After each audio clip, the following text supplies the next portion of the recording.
போல பித்தலாட்டம் பொய் வேற எவனும் சொல்ல முடியாது. உலகத்தில் நம்ம ஊரில் நாம் நினச்சிக்கிட்டு இருக்கோம் சீமான் தான் ரொம்ப கேவலமான ஒன்று. ஆனால் சீமானை விட கேவலமான கும்பல் தான் இந்த பிஜேபி ஆர்எஸ்எஸ் கும்பல் என்பதற்கு இந்த அம்மையார் சொல்லி இருப்பதற்கும் இந்த பட்ஜெட்டில் உள்ள விவரங்களுக்கும் ஏதாவது சம்பந்தம் உண்டான எதுவும் கிடையாது.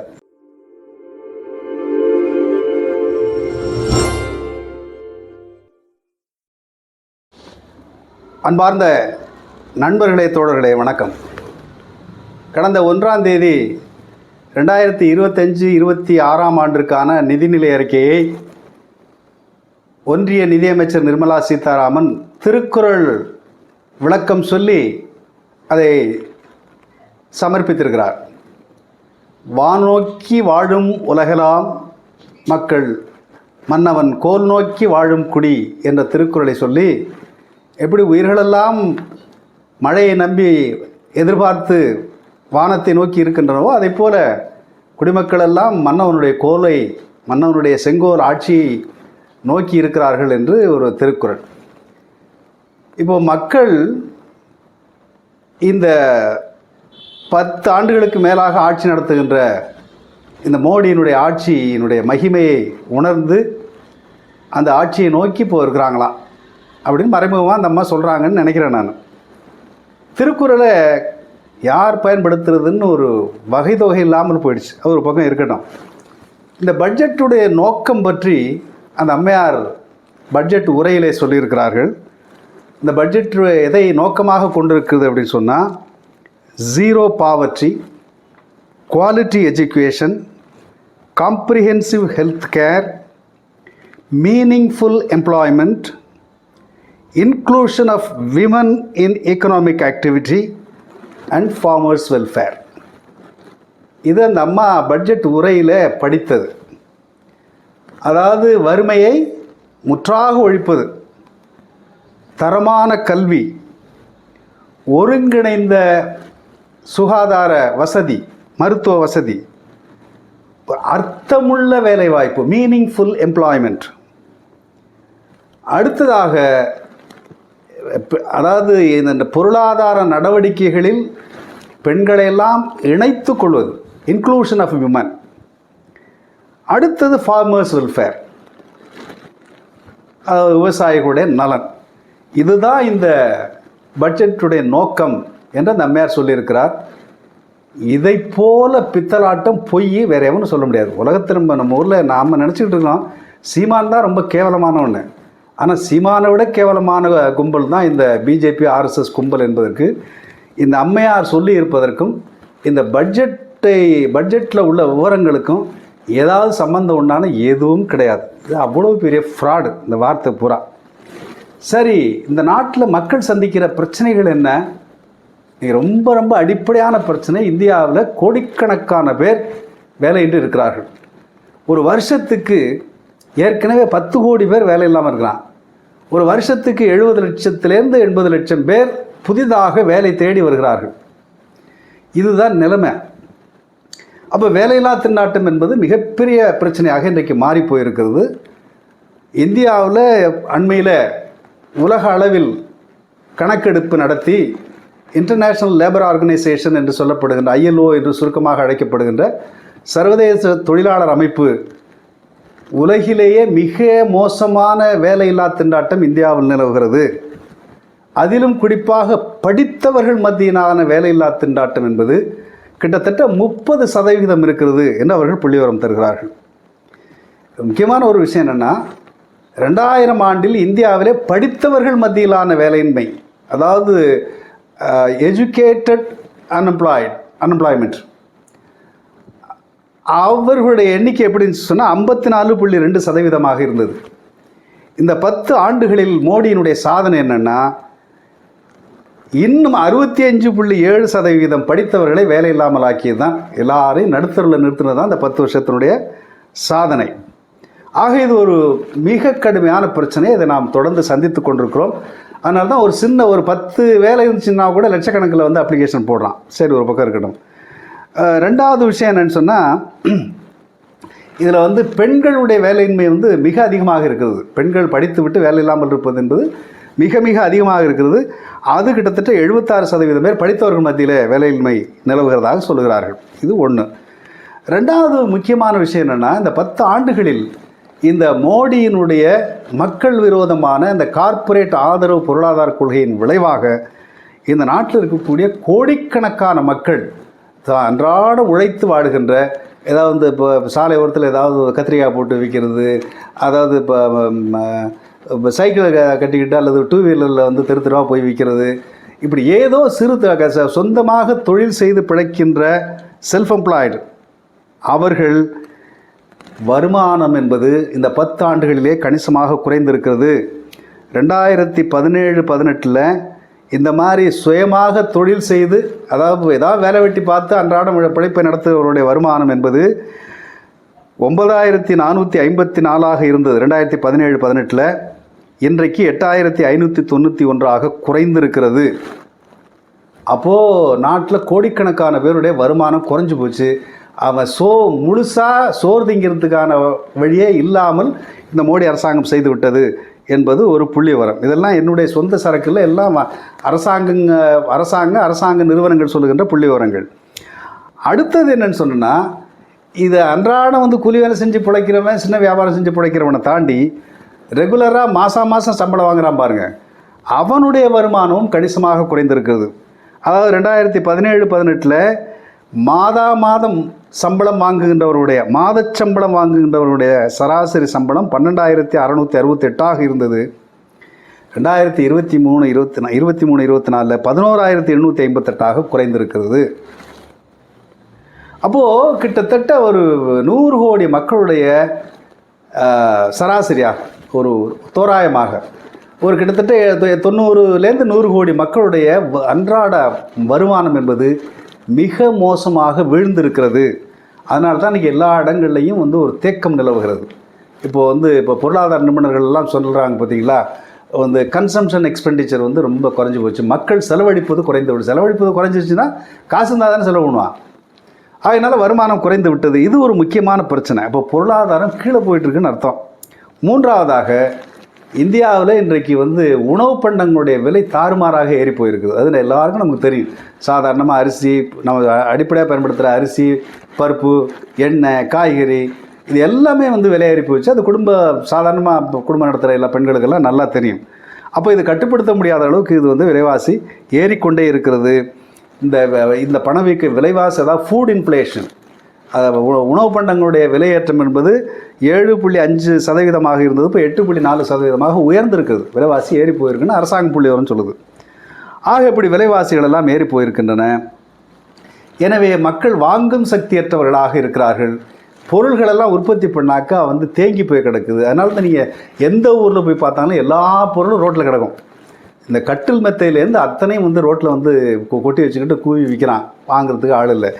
ஆக இதுதான் இன்றைக்கு இந்தியாவினுடைய பொருளாதார நிலைமை. இந்த பிரச்சனையை எப்படி தீர்ப்பது? இந்த பிரச்சனையை தீர்ப்பதற்கு ஒரு அடிப்படையான வேலையில்லா திண்டாட்டத்தை, புதிய வேலை வாய்ப்புகளை உருவாக்கினால்தான் இந்த பிரச்சனையை தீர்க்க முடியுமே தவிர வேறு எந்த வகையிலும் தீர்க்க முடியாது. சார், இந்த பிரச்சனையை தீர்ப்பதற்கு இந்த பட்ஜெட்டில் ஏதாவது வழி இருக்கிறதா என்றால் எந்த வழியும் இல்லை. முழுக்க இந்த பெரும் கார்ப்பரேட் நிறுவனங்கள் கொள்ளையடிப்பதற்கான வழிவகைகளை திறந்துவிட்டு இந்தியாவில் இருக்கக்கூடிய மிகச்சிறிய இந்த பணக்கார வர்க்கம் அல்லது மேட்டுக்குடி வர்க்கம், அந்த வர்க்கத்தினுடைய வந்து சத்தத்தை வந்து கூச்சலை வந்து ஒடுக்கிட்டால் மற்றெல்லாம் சரியாக போய்டும் நினச்சிட்டு தான் இன்றைக்கு ஒரு அறிவிப்பை வெளியிட்டிருக்கிறார் நிர்மலா சீதாராமன். அது என்னன்னு உங்களுக்கெல்லாம் தெரியும். 12 லட்சம் ரூபா வரலையும் வருமான வரி இல்லை. அது இந்தியாவில் இருக்கக்கூடிய நடுத்தர வர்க்கத்துக்கு ஒரு மிகப்பெரிய வந்து ஆதாயம். இதன் விளைவாக பொருளாதாரம் வளரும், மக்களுடைய வாழ்க்கை தரம் உயரும் என்றெல்லாம் ஒரு பித்தலாட்டமான பிரச்சாரத்தை இவர்களெல்லாம் சேர்ந்து செய்து கொண்டிருக்கிறார்கள். இப்போது கடந்த ஆண்டு வரலையும் வருமான வரி விலக்கு வந்து 7 லட்சம் ரூபா வரலையும் வருமானம் இருந்தால் வரி இல்லை என்று இருந்ததை இப்போ 12 லட்சம் ரூபா வரலையும் வருமானம் இருந்தால், இப்போ அடிப்படையில் 75,000 ரூபா வந்து இந்த ஸ்டாண்டர்ட் டிடக்ஷன் என்று சொல்வார்கள், வரியை வந்து கழித்துக் கொள்வதற்கு, அதெல்லாம் சேர்த்திங்கன்னா 12,75,000 ரூபா வரலையும் நீங்கள் ஒரு வருஷத்துக்கு சம்பளம் வாங்கினீங்கன்னு சொன்னால் உங்களுக்கு வரியே கிடையாது. இப்போ இது யாருக்கு பயனளிக்கும்? அப்போ ஏற்கனவே இந்தியாவில் 8 கோடி பேர் வருமான வரி தாக்கல் பண்ணுறான், வருமான ரிட்டர்ன் ஃபைல் பண்ணுறான். ஆனால் அது உண்மையிலே வரி கட்டுறவனுடைய எண்ணிக்கை வந்து 3,10,00,000 பேர். ஆனால் இந்த வரி சலுகை இப்போது 12,76,000 வரலையும் வரி இல்லை, 12,76,000 வரலையும் வரி சம்பளம் வாங்கினால் வருடத்திற்கு அவர்களுக்கு வரி இல்லை என்று விலக்களிப்பதன் மூலம் வரி செலுத்துபவருடைய எண்ணிக்கை 3,10,00,000 இருந்தது 2,10,00,000 கீழே குறையுது. இதன் விளைவாக வந்து பல பேர் வந்து பலனடைய போகிறார்கள் என்றெல்லாம் இவர்கள் பேசிக்கொண்டிருக்கிறார்கள். இது உண்மையிலேயே இந்தியாவில் இருக்கக்கூடிய ஒரு சில மேட்டுக்குடி மக்களை திருப்திப்படுத்தி அவர்களை தங்களுடைய விசுவாசமான அடியாளாக மாற்றி ஒரு நிரந்தரமாக வந்து மற்றவருடைய குரலை எல்லாம் அடக்கி விடலாம் என்கிற ஒரு மோசடியான திட்டம் தான் இந்த வரி விலக்கு. இவ்வளவு பெரிய வரி விலக்கு இது கொடுப்பதை போல் அநியாயம் வேறு எதுவும் கிடையாது. பிரச்சனை என்னென்னா, இப்போ வந்து இவன்லாம் என்ன பண்ண போகிறான், இப்போ இந்த கணக்குப்படி பார்த்தா மாதம் 1,06,000 7,000 சம்பளம் வாங்குறவனுக்கு வரியே கிடையாது. இப்போ அவ்வளோ செலவு பண்ண போகிறான் அவங்களாம். இப்போ சாதாரண ஒரு குடும்பம் நடத்துறது ஒரு 30,000-40,000 இருந்தால் நல்ல கண்ணியமாக குடும்பம் நடத்தலாம். ஆனால் இவ்வளோ சலுகையை கொடுத்தா அவங்களாம் என்ன பண்ணுவான், அவன் ஏற்கனவே மிதப்பில் இருக்கான், இவன் என்ன பண்ணுவான்னா திருப்பி கொண்டு பேங்க்கில் சேமிப்பான், இல்லாட்டி வெளிநாட்டிலேருந்து பொருள்களை இறக்குமதி பண்ணி அனுப்பிப்பான், இல்லாட்டி ஏற்கனவே வாங்கியிருக்கிற கடனெல்லாம் திருப்பி கொடுப்பான், சௌரியமாக இருப்பான். அப்போது இந்தியாவில் இந்த ஒரு 2 கோடி பேருடைய சலுகைக்காக இங்கே கோடிக்கணக்கான மக்களுடைய வந்து தாலியை அறுக்கிற வேலையை தான் இன்றைக்கி நிர்மலா சீதாராமன் செய்திருக்கிறார். இது மிகப்பெரிய அயோக்கியத்தனம். இதனால் பொருளாதாரம் வளரும் என்று சொல்வதைப் போல மோசடி எதுவும் கிடையாது. இப்போ என்ன சொல்லியிருக்கார் நிர்மலா சீதாராமன் வந்து இதனால் வந்து அரசாங்கத்துக்கு 1,00,000 கோடி நஷ்டமாகுன்னு எல்லாம் சொல்லியிருக்கிறார். அது ஒரு பக்கம் இருக்கட்டும். ஆனால் இன்றைக்கு சாதாரண மக்களுடைய நிலைமை என்ன? இன்றைக்கி இந்தியாவில் வந்து இந்த வருமான வரி கட்டுறான் பார்த்தீங்களா, இதில் வந்து ஒரு 25% பேர் தான் ரெகுலராக மாத சம்பளம் வாங்குறவன், 25% பேர். பாக்கியெல்லாம் தொழில் நடத்தி நிறையா வந்து சம்பாதிக்கிறவன் தான். ஆகையினால இந்த அரசு ஊழியர்களாகவும் அரசு துறையில் பணியாற்றுகிறவர்களும் இவர்கள் எல்லாம் வந்து ஆர்எஸ்எஸ்காரனாகவும் பிஜேபியினுடைய நிரந்தர விசுவாசியாகவும் மாற்றி தன்னுடைய அடையாளப்படையாக வைத்துக் கொள்ளுகின்ற நோக்கத்தில் தான் இந்த அறிவிப்பு வெளியிடப்பட்டிருக்கிறது. மற்றபடி இது எந்த விதத்திலும் இந்த பொருளாதார சிக்கலை தீர்க்கப் போவது இல்லை. இந்தியாவில் கிட்டத்தட்ட விவசாய தொழிலாளிகள் 60 கோடி பேர் தொழிலாளிகள் இருக்கான், தொழில் நம்பி அன்றாட பிழைப்பு நடத்தக்கூடிய தொழிலாளிகள். இதில் வந்து கிட்டத்தட்ட 45-50% பேர் வந்து விவசாயிகள். விவசாயியுடைய வருமானம் என்ன? விவசாயியுடைய வருமானம் கீழே போயிட்டே இருக்குது. 100 நாள் வேலையை நம்பி இருக்கக்கூடிய கோடிக்கணக்கான மக்கள், அந்த மக்களுடைய வந்து 100 நாள் வேலையில் வந்து என்ன வருமானம் கிடைக்கும்? 220 ரூபா இருந்தது 252 ரூபாய் உயர்த்தியிருக்கான், அவ்வளோதான். 252 ரூபாய் வச்சுக்கிட்டு வந்து என்ன குடும்பம் நடத்த முடியும்? இது கோடிக்கணக்கான பேர். இப்போ விவசாயியுடைய கோரிக்கை என்ன? 100 நாளை 200 நாளாக மாற்றணும், சம்பளத்தை 600 ரூபாய் கொடுக்கணுங்கிற கோரிக்கை. ஆனால் இவர்கள் 100 நாள் வேலை என்கிற பெயரால் ஒரு ஆண்டிற்கு 45 நாள் கூட வேலை கிடைப்பதில்லை. சரி, இந்த வேலைக்கு வந்து எவ்வளோ பட்ஜெட்டில் நிதி ஒதுக்கியிருக்கிறாங்க? போன வருஷம் என்னவோ அதுதான், கிட்டத்தட்ட 89,000-88,000 கோடி. இப்போ 100 நாள் வேலை கொடுக்க வேண்டும் என்று சொன்னால் கூட இதே போல் 2 மடங்கு பட்ஜெட்டில் வந்து நிதி ஒதுக்குனா தான் வந்து 100 நாள் வேலையே கொடுக்க முடியும். ஆனால் பட்ஜெட்டில் போன வருஷம் ஒதுக்கின தொகையை விட குறைவாகத்தான் ஒதுக்கியிருக்கிறார்கள். ஆக இந்த நாட்டில் இருக்கக்கூடிய கோடிக்கணக்கான விவசாயிகள், கிட்டத்தட்ட பாதிக்கு மேலாக இருக்கக்கூடிய விவசாயிகளை வஞ்சித்து தான் இந்த வரிச்சலுகையை வந்து அந்த மேட்டுக்குடி நடுத்தர வர்க்கத்துக்கு இந்த அம்மா வந்து கொடுத்துருக்குறாங்க. அடுத்தது பார்த்தீங்கன்னு சொன்னால் இந்த வெறுங்கையை வச்சுக்கிட்டு முழம் போடுவதுன்னு சொல்கிறாங்களே, அது மாதிரி தான் இப்போ இந்த பட்ஜெட் வந்து இப்போ 50 லட்சம் கோடிக்கு பட்ஜெட் போட்டிருக்கிறாங்க. இந்த பட்ஜெட்டில் புதிதாக இந்த நாட்டு மக்களுக்கு பாதிக்கப்பட்டிருக்கிற கிட்டத்தட்ட 80-90 கோடி மக்களுக்கு எந்த நிவாரணமும் இந்த பட்ஜெட்டில் இல்லை என்பதை நீங்கள் புரிந்து கொள்ள வேண்டும். முதல்ல பார்த்தீங்கன்னு சொன்னால் சில விஷயங்களை மட்டும் நான் சொல்லியிருந்தேன், உள்ளுக்குள்ள விவரங்களுக்குள்ளெல்லாம் போக வேணாம், நான் சில அடிப்படையான விஷயங்களை மட்டும் சொல்லி முடிச்சுக்கிறேன். அதாவது இந்த பட்ஜெட்டில் வந்து நிதி பற்றாக்குறையை இந்த அம்மா குறைச்சிருக்கிறாங்க. போன வருஷம் நிதி ஃபிஸ்கல் டெபிசிட் என்று சொல்லப்படுகின்ற வருமானத்திற்கும் மொத்த செலவு மதிப்பீட்டுக்கும் இடையில் இருக்கக்கூடிய பற்றாக்குறை, அந்த ஃபிஸ்கல் டெபிசிட் போன வருஷம் 4.8 இருந்தது. இந்தியாவினுடைய உள்நாட்டு உற்பத்தியில் 4.8 இருந்தது. நாங்கள் வந்து இந்த பற்றாக்குறையை நாங்கள் குறைக்கிறோம், 4.4 குறைக்கிறோம். இப்போது பட்ஜெட்டில் வந்து பற்றாக்குறையை குறைப்பது என்பதற்கு என்ன பொருள் என்று சொன்னால், அரசாங்கம் செலவு செய்வதை குறைத்து கொள்கிறது என்று பொருள்.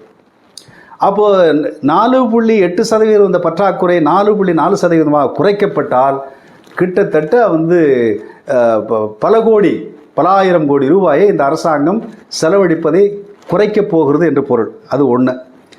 ரெண்டாவது வந்து இப்போ இந்த 12 லட்ச ரூபா வரலையும் வந்து வருமான வரி விலக்கு என்று சொல்வதன் வழியாக 1 லட்சம் கோடி ரூபாய் அரசாங்கத்திற்கு வருவாய் இழப்பு ஏற்படும் என்று சொல்கிறார்கள்.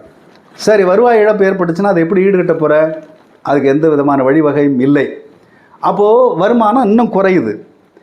இதே போல் பார்த்தீங்கன்னு சொன்னால் போன வருஷம் வந்து பட்ஜெட்டினுடைய அளவு வந்து 47 லட்சம் கோடி, இந்த வருஷம் 50 லட்சம் கோடி. ஏன்னா 3 லட்சம் கோடி புதுதாக செலவு செய்ய போவதாக மக்களை ஏமாற்றுகிறார்கள். உண்மையிலே அப்படி கிடையாது. இந்த 47 அந்த 50 லட்சம் கோடி என்பது இந்த ஒரு ஆண்டில் இருக்கக்கூடிய விலைவாசி ஏற்றம், இன்ஃப்ளேஷன் ரேட்டை வந்து கனெக்ட் பண்ணிங்கன்னா, அதை அட்ஜஸ்ட் பண்ணிங்கனாக்க இன்ஃப்ளேஷன் அட்ஜஸ்டட் ரியல் வந்து அவுட்லே என்ன அப்படின்னு சொன்னால் இந்த 50 கோடி என்பது போன வருஷம் என்ன ஒதுக்குனாங்களோ அதே அளவு தான் இந்த வருஷம்னு அர்த்தம். ஆக புதிய திட்டங்களுக்கோ பாதிக்கப்பட்டிருக்கிற மக்களுக்கு புதிய சலுகைகளுக்கோ எந்த வழியும் இல்லாமல் பட்ஜெட்டு குறைக்கப்பட்டிருக்கிறது என்பதைத்தான் நாம் புரிஞ்சுக்கணும். அடுத்தது பார்த்தீங்கன்னு சொன்னால் இந்த சுங்க வரியிலெல்லாம் சில மாற்றங்கள் செய்திருக்கிறார்கள்.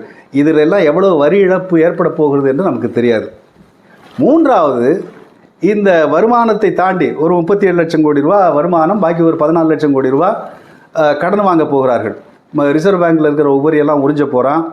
அந்த பொதுத்துறை நிறுவனங்கள்லேருந்து வரக்கூடிய லாபம் இதெல்லாம் சந்தையிலே அவர்கள் பெரிய அளவுக்கு கடன் வாங்குவார்கள். எவ்வளவு கடன் வாங்குவான் என்னெல்லாம் நமக்கு தெரியாது. அதனால் இந்த வருஷத்தில் என்ன நடந்துச்சுங்கிறது நமக்கு அடுத்த வருஷம் தான் தெரியும். ஆனால் கடந்த ஆண்டில் என்ன நடந்துச்சுங்கிறது இப்போ வெளியில் வந்திருக்குது. போன வருஷம் அவர்கள் என்ன திட்டமெல்லாம் சொன்னார்களோ அதில் பெருமளவு நிறைவேற்றவில்லை. 1000 கோடி ரூபா ஒதுக்குறேன்னு அறிவிச்சாக்கா 100 கோடி ரூபா ஒதுக்கலைங்கிற புள்ளி விவரங்களெல்லாம் இப்போது வந்திருக்கின்றன.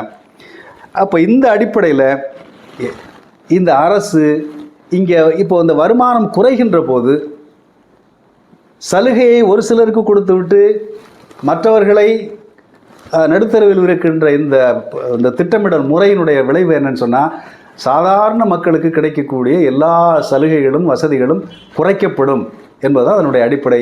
அதைத்தான் இந்த அம்மா செஞ்சுருக்கிறா. பார்த்தீங்கன்னு சொன்னால் விவசாயிகளுக்கு வந்து அதுதான் நடந்திருக்குது இப்போ, இல்லையா? இப்போ வருமானம் குறைஞ்சி போச்சு, செலவு ஏற்கனவே இருக்கிற செலவு இருக்குது, அதை பண்ணணும்னு சொன்னால் என்ன பண்ண முடியும்? இப்போ இருக்கிறதுல ஏதாவது செலவை கட் பண்ணுறது தான் ஒரே வழி. சாதாரணமாக நம்ம குடும்பத்தில் நடக்கிற அதே கதை தான் இப்போ வந்து நிர்மலா சீதாராமன் செய்திருக்கிற அந்த அம்மா என்ன பண்ணியிருக்காங்க? விவசாயிகள் நலனுக்காக தான், விவசாயிகள் நலன் தான் எங்களுடைய நோக்கம் என்று பேசிவிட்டு விவசாயிகளுடைய நலன் சார்ந்த திட்டங்களுக்கு 34,000 கோடி ரூபாயை இந்த அம்மா குறைச்சிருக்குது. 34,000 கோடி. ரெண்டாவது, இப்போ வேலைவாய்ப்பை உருவாக்குவதற்கு நாங்கள் வந்து இப்போ பிரதம மந்திரியினுடைய தொழில் திட்டம் இன்டர்ன்ஷிப், நாங்கள் வந்து வருஷத்துக்கு 1 கோடி பேருக்கு நாங்கள் வந்து பயிற்சி கொடுத்து வேலையை உண்டாக்க போகிறோம் என்று நேற்று ஒரு ஆடம்பரமாக ஒரு அறிவிப்பை வெளியிட்டாங்க போன வருஷம். அந்த அறிவிப்புக்கு வெளியிட்டிருக்கிற செலவு தொகை என்ன? ஒன்றும் கிடையாது. போன வருஷம் வந்து 2000 கோடி அறிவித்தார்கள். ஒதுக்குனது எவ்வளவு? வெறும் 380 கோடி. அதே போல் தான் இந்த வருஷத்துக்கு நடக்க போகுது. இந்த வருஷம் அவங்களுக்கு உதவ போகிறதில்ல. அதே போல் உணவு மானியம், கல்வி, மருத்துவம், சமூக நலத்திட்டங்கள் எல்லாத்தையும் குறைச்சிருக்கிறான். கண் துடைப்புக்கு வந்து அங்கங்கே வந்து பிச்சை போடுறது மாதிரி ஒரு போட்டு வச்சுருக்கானே தவிர எல்லாம் குறைஞ்சி போச்சு. உரமானியம் வந்து குறைக்கப்பட்டிருக்கிறது.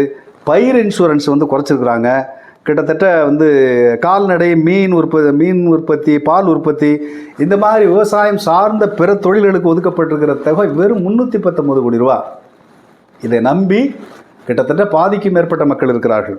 ஆக இப்படி ஒரு அற்ப தொகையை ஒதுக்கிவிட்டு வந்து அதுக்குன்னா என்ன நடக்கும்? பால் உற்பத்தி பண்ணுறவங்க, வந்து கால்நடை உற்பத்தி பண்ணி வருமானம் பார்க்குறவங்க, மீன் உற்பத்தி பண்ணுறவங்க, இப்படி பல்வேறு தரப்பு மக்களுக்கும் எந்த வந்து நிவாரணம் கிடைக்காது என்பதுதான் இந்த பட்ஜெட்டில் வந்து நம்ம புரிஞ்சிக்க வேண்டியது. அதே போல் பார்த்தீங்கன்னு சொன்னால் விவசாய ஆராய்ச்சி, ஏன்னா விவசாயத்தை பற்றி ஏன் நம்ம பேசுகிறோம்னு சொன்னால் இந்தியாவினுடைய உற்பத்தி, இந்தியாவினுடைய பொருளாதாரத்தின் ஆதாரமாக இருப்பது விவசாயம். இன்னும் சொல்ல போனால் விவசாயம்தான் முதன்மை துறை, ப்ரையாரிட்டி செக்டர். அந்த துறையினுடைய ஆய்வுக்கு எவ்வளவு ஒதுக்குறாங்க? அதாவது நம்ம உலகத்திலே நம்ம ஊரில் தான் விளைச்சல் ரொம்ப கம்மியாக இருக்குது. இதெல்லாம் மேம்படுத்துவதற்கு ஆய்வுக்கு என்ன செய்கிறாங்க? எதுவும் கிடையாது. ஆய்வுக்கு இவ்வளவு பெரிய நாட்டினுடைய விவசாயத்தை பற்றி ஆய்வு செய்வதற்கு வெறும் 9 கோடி ரூபா ஒதுக்குறான். 9 கோடி ரூபா மூக்குப்பொடி கூட வாங்க முடியாது. ஆனால் இயற்கை விவசாயம் அப்படின்னு சொல்லிட்டு 616 கோடி ரூபா இருக்கிறான். இப்போ இயற்கை விவசாயம்னா எந்த செலவும் இல்லாமல் பண்ணுறதுன்னு அர்த்தம். அப்படி தான் இவங்க சொல்கிறானுங்க. ஆனால் எந்த செலவும் இல்லாத வந்து ஒரு விவசாய முறைக்கு நீ வந்து யோசனை சொல்லிட்டு போக வேண்டியதான். 616 கோடி ரூபா. உருப்படியான விவசாய ஆராய்ச்சிக்கு வெறும் 9 கோடி ரூபா. அப்போ இதுதான் வந்து மோடியினுடைய பட்ஜெட்டினுடைய யோகிதை என்பதை நாம் புரிஞ்சுக்கணும். இப்போது இது ஒரு விஷயம். இரண்டாவது விஷயம், இதை பற்றி பலரும் கருத்து சொல்லியிருக்கிறார்கள். ராகுல் காந்தி மட்டும் ரொம்ப கரெக்டாக ஒன்று விஷயத்தை சொல்லியிருக்கிறார். நாட்டில் கோடிக்கணக்கான மக்கள்கிட்ட வந்து ஜிஎஸ்டி மூலமாக வரியை போட்டு உறிஞ்சி எடுத்து அதை பூரா கார்ப்பரேட் முதலாளிகளுக்கு தூக்கி கொடுக்கறது தான் அந்த பட்ஜெட்டுடைய நோக்கம் என்று மிக தெளிவாக சொல்லியிருக்கிறார். அதுதான் இப்போது நடந்திருக்குது. இப்போ நீங்கள் என்ன பார்க்கணுன்னு சொன்னால், இந்தியாவில் இருக்கக்கூடிய கடந்த 3 ஆண்டுகளில் இந்தியாவில் இருக்கக்கூடிய கார்ப்பரேட் நிறுவனங்களுடைய லாபம் மிக அபரிமிதமாக அதிகரித்திருக்கிறது. அதாவது 2020-21 6 லட்சம் கோடியாக இருந்த கார்ப்பரேட் நிறுவனங்களுடைய லாபம் 24-25 16 லட்சம் கோடி ரூபாயாக உயர்ந்திருக்கிறது. அப்படியே 2 மடங்குக்கு மேலே லாபம் உயர்ந்திருக்கிறது. அதில் குறிப்பாக போன வருஷத்துக்கு இந்த வருஷத்துக்கு இடையில் இந்த நிஃப்டின்னு சொல்கிறாங்க பார்த்தீங்களா, இந்த ஷேர் மார்க்கெட்டில் நிஃப்டி சென்செக்ஸ் எல்லாம் சொல்லுவாங்க. அந்த அந்த அந்த அந்த பங்குச்சந்தையில் பட்டியலிடப்பட்டிருக்கிற ஒரு 500 நிறுவனங்களுடைய லாபம் போன வருஷத்துக்கு இந்த வருஷம் வந்து 266% உயர்ந்திருக்கிறது. அதாவது அந்த 3 ஆண்டுகளில் 266% உயர்ந்திருக்கிறது. போன வருஷத்துக்கு இந்த வருஷத்துக்கு இடையில் பார்த்தீங்கன்னா 30% லாபம் உயர்ந்திருக்குது 500 நிறுவனங்களில். இந்தியா முழுவதும் இருக்கக்கூடிய நிறுவனங்கள் எல்லாம் எடுத்துக்கிட்டிங்கன்னா இன்னும் பல மடங்கு இருக்கும். அப்போது இவ்வளவு லாபம் இந்த நாட்டில் இருக்கக்கூடிய கார்ப்பரேட் முதலாளிகள் சம்பாதிக்கிறார்கள்.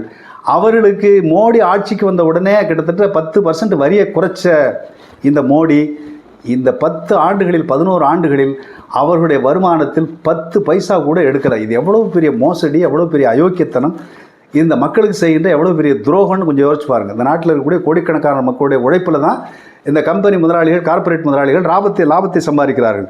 அதுலேருந்து 10 பைசா கூட இங்கே வரல. இது ஒன்று. ரெண்டாவது பார்த்தீங்கன்னா, இவ்வளவு கொள்ளையடிக்கிற முதலாளிகளுக்கு கடந்த வருஷம் எவ்வளோ கடன் தள்ளுபடி பண்ணியிருக்கிறான். கடந்த ஆண்டு 1,70,70,000 கோடி கார்ப்பரேட் முதலாளிகளுடைய கடன்கள் தள்ளுபடி செய்யப்பட்டிருக்கின்றன. இந்த வருஷம் 2023-24 2,09,144 கோடி ரூபாய் தள்ளுபடி பண்ணியிருக்காங்க. இப்போ இந்த 2 வருஷத்தில் மட்டுமே கிட்டத்தட்ட 4 கோடி ரூபாய் கடன் தள்ளுபடி செய்யப்பட்டிருக்கிறது. இப்போது இது அதாவது இது எவ்வளோ இந்த ஆட்சி வந்து எவ்வளோ பெரிய கிரிமினல் ஆட்சின்னு கொஞ்சம் யோசிச்சு பாருங்கள். அப்போது இப்படித்தான் இது முழுக்க இந்த நாட்டில் இருக்கக்கூடிய ராஜீவ்காந்தி சொன்ன மாதிரி இந்த நாட்டில் இருக்கக்கூடிய தாழ்த்தப்பட்ட மக்கள், பழங்குடி மக்கள், பிற்படுத்தப்பட்ட மக்கள், சிறுபான்மை மக்கள், இப்படி 90% மேற்பட்ட ஏழை எளிய மக்களை ஜிஎஸ்டி மூலமாக போட்டு உறிஞ்சி, ஜிஎஸ்டின்னா ஒரே நாடு ஒரே வரின்னு ஒரு ஃப்ராடு வந்து பிரச்சாரத்தை ஒன்று பண்ணானுங்க. ஒரே வரியா? இது பெரிய அயோக்கியத்தனம். பல வரியை போடுறான். இப்போ உங்களுக்கெல்லாம் தெரியும், இந்த சோள பொறிக்கே 3 வரி போட்டுக்கிறான். சும்மா வந்து பொட்டலம் போட்டு கொடுத்தாக்கா வந்து 5% ஜிஎஸ்டி. அதையே வந்து பிராண்டடாக ஒரு கம்பெனி பேரை போட்டு கொடுத்தா 12%, அதில் கொஞ்சம் சக்கரை பாவை ஊற்றி கலந்து கொடுத்தாக்கா வந்து 18%. சோளப்பொறிக்கு 3 விதமான வரியை போட்டு கொள்ளையடிக்கக்கூடிய ஒரு அரசு இந்த அரசு. இப்படி சோளப்பொறிக்கே எவ்வளோ போடுறோம், மற்றதுக்கெல்லாம் எவ்வளோ போடுவான்னு கொஞ்சம் யோசிச்சு பாருங்கள். இதெல்லாம் பெரிய நீண்ட பட்டியல் இருக்கிறத பற்றி பேசணும்னு சொன்னால் இப்போ நேரம் பத்தாது, உங்களால் கேட்கவும் முடியாது. அதனால் இப்படி இந்த நாட்டில் இருக்கக்கூடிய அடித்தட்டு மக்கள், ஒடுக்கப்பட்ட மக்களை பூரா உறிஞ்சி இதை பூரா கார்ப்பரேட் முதலாளிகளுக்கு கடன் தள்ளுபடியாகவும் லாபமாகவும் தாரை வார்க்கின்ற ஒரு பெரிய மக்கள் விரோத கும்பல் தான் இந்த ஆட்சியாளர்கள். இந்த மக்கள் விரோத கும்பலை சேர்ந்த நிர்மலா சீதாராமன் போட்டிருக்கிற பட்ஜெட் இது முழுக்க மக்கள் விரோதமான பட்ஜெட்டு. அப்போது இந்த பட்ஜெட் வந்து எந்த விதத்திலும் இப்போது மக்கள் சந்திக்கின்ற எந்த பிரச்சனையும் அவர்கள் தீர்க்கப் போவதில்லை. மாறாக இந்த பிரச்சனைகள் இந்த வர்ற வருஷம் பார்த்திங்கன்னா இந்த பிரச்சனை அதிகரிக்க போகுது. அப்போ அடுத்த தேர்தல் வரையில் இந்த மக்களை திசை திருப்புவதற்கு இப்போ தமிழ்நாட்டில் திருப்பரங்குன்றத்தை எப்படி எடுத்துருக்கிறானோ, எப்படி கும்பமேளா வச்சுட்டு கொஞ்சம் ஓட்டிக்கிட்டு இருக்கிறானோ, அதே போல் ஒரு புதிய பிரச்சனையை கொண்டு வந்து மக்களை திசை திருப்புவார்களே தவிர மற்றபடி இந்த பிரச்சனையை தீர்ப்பதற்கான, அதாவது கார்ப்பரேட் முதலாளிகள் அவருடைய சொத்துக்களுக்கு நியாயமான முறையில் வரியை போட்டால் இப்போ இந்த ஜிஎஸ்டியை வந்து பாதியாக குறைக்கலாம். இப்போ எனக்கு தெரிஞ்ச கணக்கு கூட என்னால் சொல்ல முடியும். ஆனால் அதில் அவர்கள் கை வைப்பதற்கு தயாராகவில்லை. பெரிய முதலாளிகளுடைய லாபத்தில் அவர்கள் கை வைப்பதற்கு தயாராகவில்லை. உலகம் பூரா என்ன செய்கிறான்னு சொன்னால் ப்ரொக்ரெசிவ் டாக்ஸேஷன் என்பது தான் உலகம் பூரா பின்பற்றுகின்ற முறை. வருமானம் அதிகரிக்க வரியும் அதிகரிக்கும். ஆனால் இந்தியாவில் தான் வருமானம் அதிகரிக்க வரி குறையுது. அப்போ இந்த வருமான வரி சலுகை என்பது நியாயமற்ற அநீதியான ஒரு சலுகை. இப்போது ஏற்கனவே இருக்கக்கூடிய இந்த அரசு ஊழியர்கள் இந்த மாதிரி நடுத்த வர்க்கம் என்று சொல்லிக்கொண்டு ஒரு பக்கம் லஞ்சம் வாங்கிட்டு இன்னொரு பக்கம் எல்லா விதமான அதிகார துஷ்பிரயோகம் பண்ணி சொத்து சேர்த்துக்கிட்டு இந்த மாதிரி சமூக விரோத கும்பலாக சீரழிந்த இந்த அதிகார வர்க்கத்திற்கு இவ்வளோ பெரிய சலுகை கொடுக்கப்பட்டிருக்கிறது. இந்த அதிகார வர்க்கம் முழுக்கவும் பிஜேபியினுடைய அடியாளாக மாறும். ஆகையினால் உழைப்பாளி மக்களுக்கு ஒரு மிகப்பெரிய அபாயம் காத்திருக்கிறது.